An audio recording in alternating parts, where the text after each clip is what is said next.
가장 큰 시장이 지금 자율주행 관련돼서 1조 달러 시장이라고 지금 젠슨왕은 얘기를 하고 있거든요. 네. 1조 달러 시장을 여러분들 좌절하지 말고 우리랑 같이 가자. 가보면 우리의 GPU라든지 우리의 블랙엘이라든지 이런 것이 도와줘서 테슬라의 격차를 줄일 수 있지. 물론 우리가 테슬라를 넘어서겠다라는 건 아니지만 젠슨왕도 얘기하거든요. 테슬라가 가장 앞서가고 있는 거 맞다.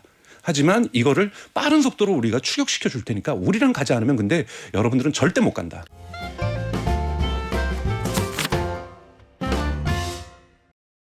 지난 2017년 CES에서 젠슨 황 엔비디아의 대장이 인공지능 시장에 도전장을 던지겠다 당차게 얘기했을 때만 해도 이렇게까지 단시간에 성과가 나올 줄은 예상하지 못했습니다. 그런데 올해 CES에서 이 젠슨 황이 지목한 미래의 먹을거리 바로 로봇인데요. 로봇의 챗 GPT 시대가 올 거다. 이게 무슨 소린지 잘 모르겠는데 코스모스라는 야심작을 통해서 이 플랫폼이 로봇의 시대를 열 거다 이렇게 말하기도 했습니다. 앞으로 로봇 시대 우리 기업들이 이 변화의 흐름에 올라탈 수 있을지까지 자세한 내용 미디어스피어 강정수 박사에게 들어보겠습니다. 안녕하세요. 안녕하세요. 박사님 요번에 그 CES 전반적으로 평가하시면 어때요? 사실은 이제 뭐 AI가 곳곳에 스며들다. 그래서 네. 딥 다이브인이라는 어떤 슬로건도 했죠. 그래서 가전이라든지 자동차라든지 모든 곳곳에 이제 AI가 구체적으로 적용된다는 것이 있는데요. 그러다 보니까 구체적으로 느껴지는 거는 또 강하지 않고 이게 신제품이다 보니까 아직 써보지도 못했고 이런 느낌이 있었는데 역시 엔비디아의 젠슨 황이 오면서 전체 분위기를 좌우하는 들었다 놨다 하는 이런 분위기가 이번 CES의 특징이 아닐까라고 싶습니다. 네, 젠슨 황이 주인공이구나. 이거 네. 뭐 너무나 알겠던데 이번에는 코스모스라는 플랫폼도 공개를 하고 로봇, 특히 이 물리 인공지능과 관련해서 강조를 했는데 그 프레젠테이션 할 때 좌우로 로봇을 7대씩 쫙 세워놓고 뭐 하고 싶은지 일단 직관적으로 알겠거든요. 네.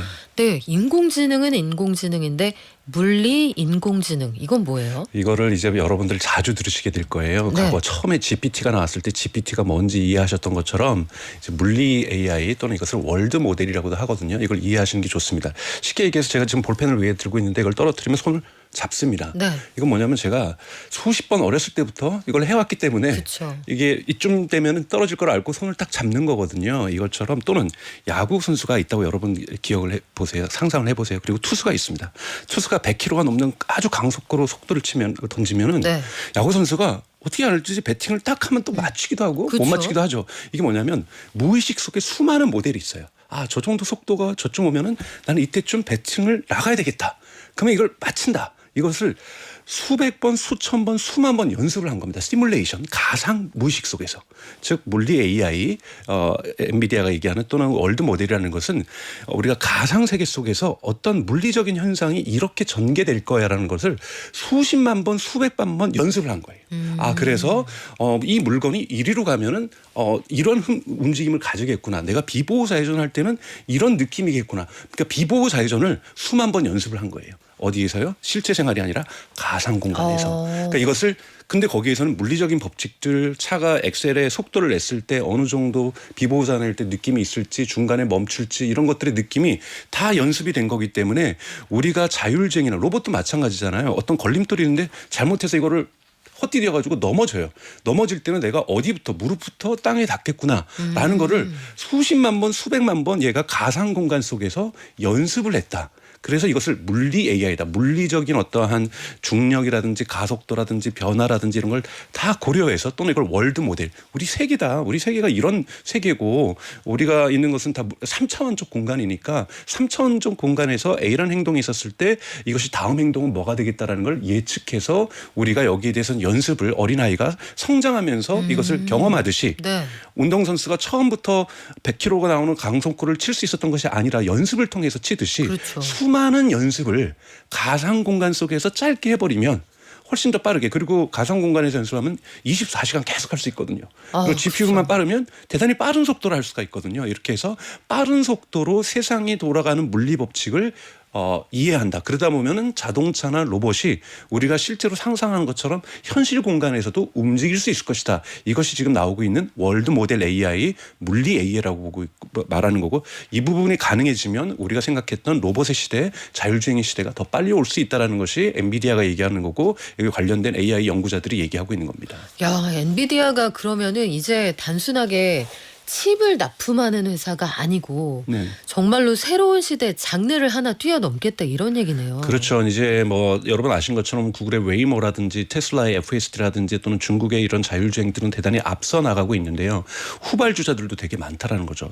이 뭐 테슬라의 FSD가 전 세계 자율주행을 다 하면은 뭐 테슬라 입장에서는 좋겠지만 이런 건 가능하지가 않죠. 그러면 엔비디아가 여러분들 있는 토요타라든지 현대라든지 자율주행 많이 준비 안 돼 있을 텐데 우리가 이 물리 AI로 자동차를 다 연습을 시켜 놓을 테니까 자, 여기에서 조금의 튜닝은 있어야 돼요. 네. 한국에서의 비보호 좌회전과 미국의 비보호 좌회전은 다르거든요. 그래서 일반적으로 미국의 비보호 좌회전으로 훈련을 시켜놨어요. 자, 이거를 코스모스라고 하고 이거를 여러분들의 한국 상황에 맞춰서 비보호 좌회전을 연습하세요. 옴니버스라는 또 하나의 플랫폼을 줬거든요. 이렇게 하면은 여러분들도 AI 연구가자들이 뭐 예를 들면은 테슬라처럼 2,000명, 3,000명 없어도 100명만 있어도 와. 똑같은 수준을 가져갈 수 있지 않겠느냐. 그러다 보니까 지금 벌써 중국의 비아디도 이걸 쓰고 있고요. 그리고 메르세데스 벤츠도 이걸 쓰고 있고요. 이미 쓰고 있어요? 네네, 이미 이 결합을 하고 있습니다. 그래서 벌써 테스트를 하기 시작하고 토요타도 네. 그럼 앞으로 우리는 이거 쓰겠다. 그래서 비아디, 토요타, 메르세데스 벤츠가 지금 이 서비스를 본격적으로 지금 쓰고 있으면서 자율주행의 기술들을 증진시키고 있습니다. 그러면 테슬라 빼고 전 세계에서 이 자동차 업계에서 방귀 좀 낀다는 회사들은 다 들어와 있네요. 그렇죠. 근데 이제 네. 많은 논쟁은 사실 있어요, 여러분. 이제 제가 아까 말씀드렸던 볼펜을 떨어뜨리는 이런 것을 잡는 것을 한번 해본 다음에 이걸 가지고 흔히 말해서 인공지능이 이 가짜 환경을 가짜라고 볼 수도 있고 합성 환경이라고 얘기를 해요. 합성 데이터를 모델을 수만 개, 수천만 개를 만들어서 연습을 하면서 이걸 잘 잡겠죠, 로봇이.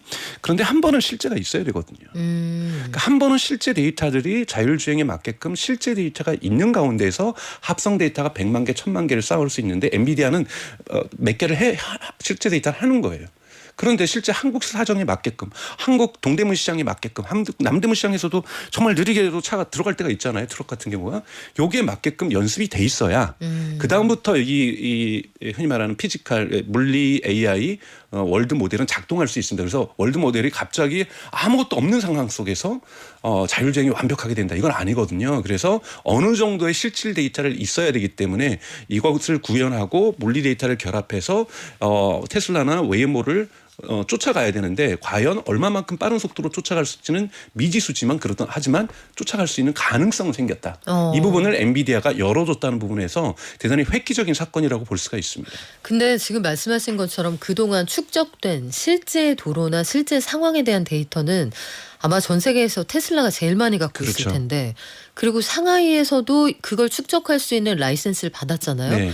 그럼 미국하고 중국이라는 전 세계에서 제일 큰 시장에서 각 시뮬레이션을 다 해보고 촥촥 쌓아올리고 있는 테슬라를 엔비디아가 지금 쫓아가서 고객사들에게 뿌려줄 수가 있어요? 그렇죠. 지금 엔비디아는 그렇게 뿌려줘서 경쟁력 없는 기업들을 자율주행과 관련된 로봇 관련해서 끌어올리겠다는데 또 일부 전문가들은 그러면 테슬라는 뭐냐. 그렇죠. 테슬라도 그 실제 데이터다가 테슬라도 지금 월드 모델을 적용하고 있어요. 묻고 더블로 가겠죠. 네, 여기에다가 네.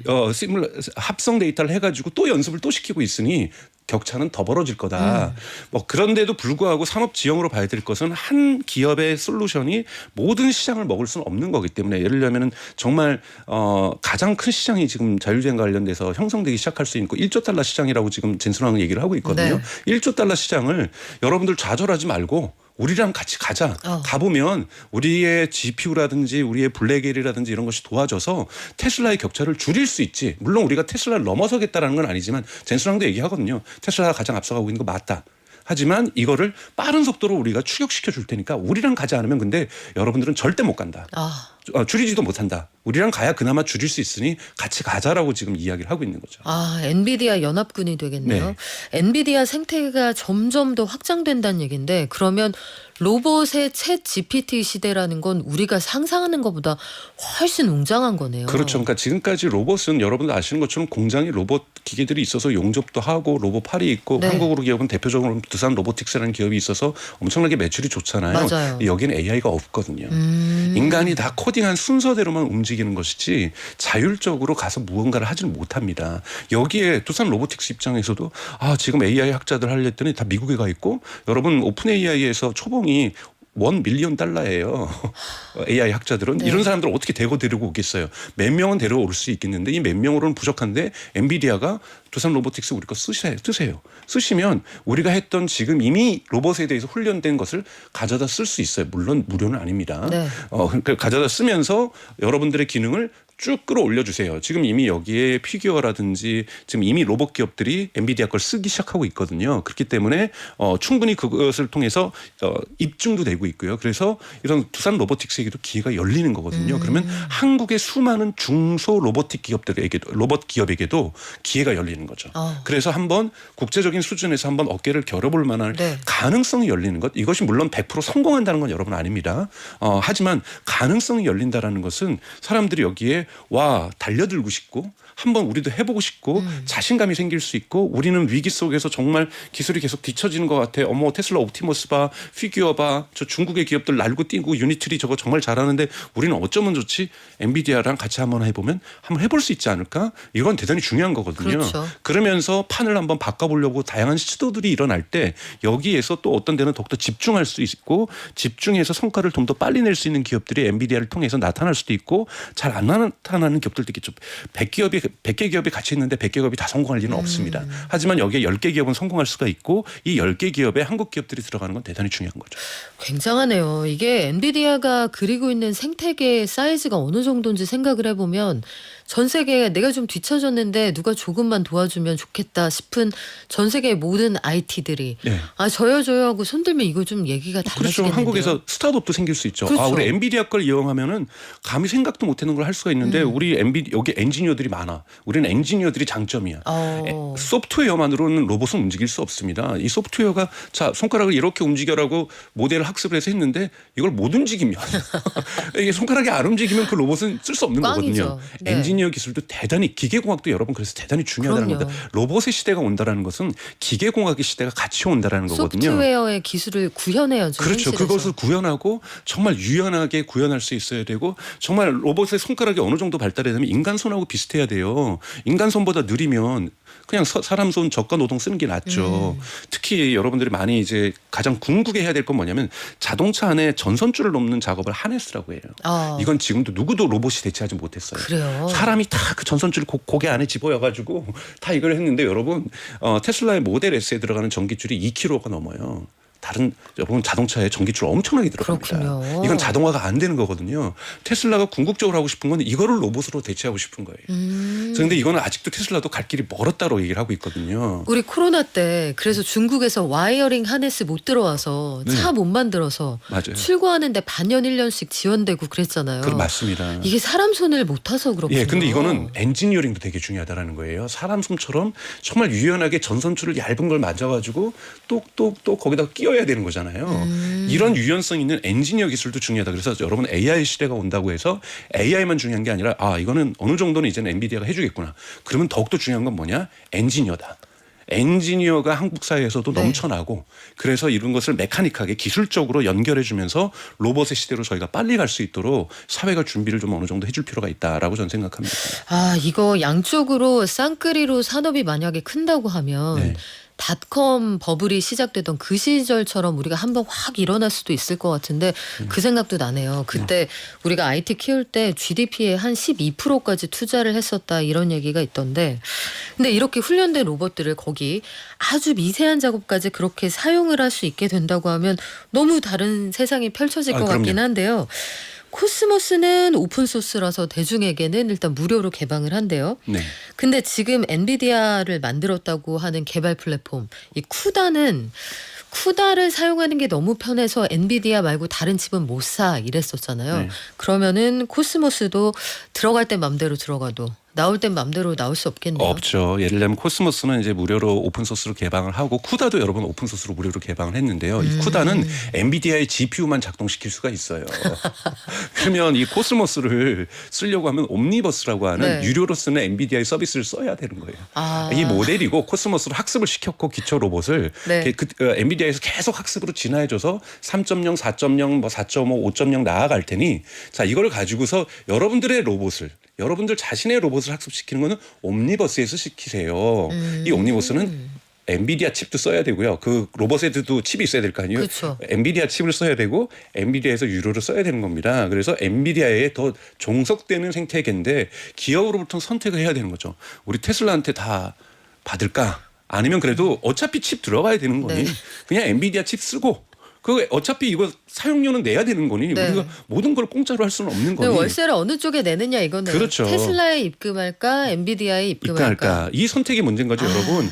모든 것이 우리 독립의 길로 간다. 우리만의 길이 아니라 그 엔비디아가 입금을 우리나라 기업이 하면 얼마나 좋아요. 네. 그렇죠. 참 안타까우면서도 이제 선택의 기로에 놓여 있는 굉장히 중요한 시점이라는 생각이 드는데 AI 슈퍼컴퓨터를 이제 개인용으로 내놓겠다는 얘기도 했어요. 네. 이게 약간 저는 퍼스널 컴퓨터 처음에 나왔을 때처럼 좀 충격적인 발언이었는데 매우 충격적입니다. 퍼스널 슈퍼컴퓨터는 어떤 걸까요? 그러니까 이번에 이제 여러분 나오시는 블랙웰이라고 하는 것은 정말 고성능 GPU고요. 그것을 조금 사양을 낮춰서 GB10이라고 해서 예를 들면 후퍼 같은 경우에도 H100, 200이 있었지만 중국에 수출했던 건 H20이었잖아요. 그것처럼 여러분 조금 축소된 건데 가격이 엄청나게 저렴합니다. 3,000달러인데 정말로 데스크탑 크기예요. 그걸 크기고 그걸 하나 낮추면 스타트업이나 대학교 연구실에서는 AI를 제대로 연구를 못했었는데 여기에 흔히 말하는 웬만한 2대를 설치하면요. 메타에서 만든 라마를 여기서 작동시킬 수가 있고요. 아니 6,000불 가지고 그게 되는 거예요? 그렇죠. 와. 그러니까 사실은 몇 억짜리 칩을 꽂아야 엔비디아 칩을 가져야 이걸 작동시킬 수 그렇죠. 있었는데 그것도 서버라는 구글이라든지 아마존이라든지 마이크로소프트의 서버를 썼었어야 되는데 우리 연구실에서 우리 스타트업에서 우리 캐릭터라든지 뭔가 LLM 우리 회사에 맞는 거대 언어 모델을 작동시키고 싶고 훈련시키고 싶어. 이제는 그 슈퍼컴퓨터 2대로 가능할 수 있습니다. 그게 근데 각각 3,000달러니까 6,000달러잖아요. 네. 정말 AI를 대중적으로 실험할 수 있고 수많은 실험들이 나오겠지만 저는 이제 조금 불현듯 등도 오싹했거든요. 네. 악용하려는 사람들도 정말 싸게 하겠구나. 그렇죠. 우리 항상 보면 악은 굉장히 부지런하거든요. 그럼요. 우리가 네. 딥페이크에서 우리가 당하고 있는 것처럼 이거를 나쁜 쪽으로 이용하려는 사람들도 3,000불이면 이제 할 수 있는 거네. 힌트 그만 주셨어야 되지 않을까 싶기도 한데 아니 이 슈퍼컴퓨터가 근데 이런 생각도 드네요. 수억 원을 들여서 갖춰야 하는 장비를 그냥 팔아도 되잖아요. 네. 근데 단가를 이렇게까지 낮춰서 슈퍼컴퓨터를 대중화하는 엔비디아의 속내는 뭐예요? 우선은 뭐 자기네 칩을 좀 더 많이 팔겠다는 것들도 있지만 AI 시대가 그만큼 대중화되고 있다라는 거예요. 몇몇 기업에 있어서 특히 미국 기업들 그리고 일부 중국 기업들에서 독점화되는 시대가 아니라 이걸 응용해서 각각의 제약산업은 제약산업에 맞게끔 또 뭐 베이커리 하는 산업들도 AI가 필요하다라면 거기에 맞게끔 다양한 산업 속에서 이번 CES의 슬로건인 다이브인 곳곳에 스며들어가는 네. 그러니까 AI가 곳곳에 스며들어가기 위해서는 AI를 쓸 수 있는 허들 즉 문턱이 낮아져야 된다는 거 문턱이라는 건 가격이죠. 가격이 낮아지고 다양한 소스들이 오픈 소스로 지금 풀려 있기 때문에 우리도 한번 해볼 수 있다. 그래서 경제 전체의 생산성을 높이는 전반적인 경제의 긍정 효과를 만들겠다라는 것이 엔비디아의 거창한 비전과 꿈이지만 또 속내에는 그래서 자기네 칩을 더 많이 팔겠다라는 것도 분명하게 있는 거죠. 인텔 인사이드 시대가 이제 엔비디아 인사이드 시대로 바뀐다는 얘기네요. 맞습니다. 네. 그러면은 협력업체들도 굉장히 우리 같이 해요 이런 데들 많겠어요. 그렇죠. 지금 벌써 많이 줄 서고 있죠. 네. 뭐 아까 말했던 자동차 기업들도 마찬가지고 로봇 기업들도 마찬가지고 이미 이제는 이번에는 양쪽에 7개씩 한다라면 내년 정도에는 양쪽이 70개씩 끼고서 홍보할 수도 있을 거라고 저는 그러니까요. 보거든요. 그러니까 이런 식으로 해서 이 생태계를 빠르게 키워가겠다. 사실은 이 비전은 작년에 이미 대만에서 있었던 가전쇼에서 한번 발표를 했었어요. 근데 그때는 이 모델이 안 만들어졌어요. 우리가 이렇게 가겠다라고만 얘기했다라면 로드맵을 제시했다라면 1년도 채 되지 않아서 코스모스라고 하는 자 모델 만들었어.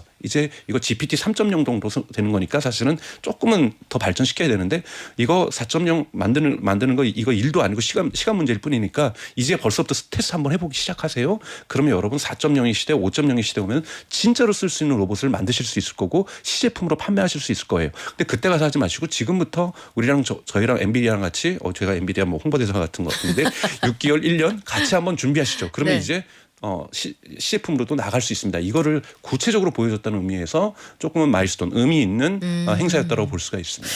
그래요. 현장에서 이제 주가 등이 보여준 반응은 그래서 블랙을 언제 상용화할 건데 이런 거이기는 했습니다만 이런 주제를 좀 피해서 앞으로 열어갈 미래를 좀 보여준다는 측면에서는 의미가 충분히 있었던 것 같고 네. 아니 그래서 우리 기업이 어떻게 할 거냐 이게 참 궁금한데 삼성전자는 공 모양의 로봇인 볼리를 네. 올해 상반기 안에 출시한다고 하는데 요거는 뭐예요? 볼리는 사실 2020년부터 삼성전자가 이제 보여줬던 건데 우리 이제 뭐 영화에 보면 이렇게 동그랗게 생겨가지고 또르르 돌아다니면서 굴러다녀요? 그렇죠. 그러면서 이제 스타워즈에도 있잖아요. R2D2에서 좀 진화된 동그라미 로봇처럼 네. 돌아다니고 애들 장난감으로도 돌아다니는 장난감이 있는데 이 친구들이 돌아다니면서 제가 부르면 예를 들면 헤이 빅스비 하면은 제가 스마트폰을 보고서 해야 되는데 제가 화장실에 가 있어요. 근데 스마트폰 안 갖고 왔는데 헤이 볼리 그러면 오는 거예요. 와가지고 왜 부르셨어요? 귀여운데요. 너 그러면 이번에 비디오 투사경도 있습니다. 야 유튜브 내가 아까 틀었던 거 너 거기다 틀어줘. 그럼 이렇게 틀어줄 수도 있고.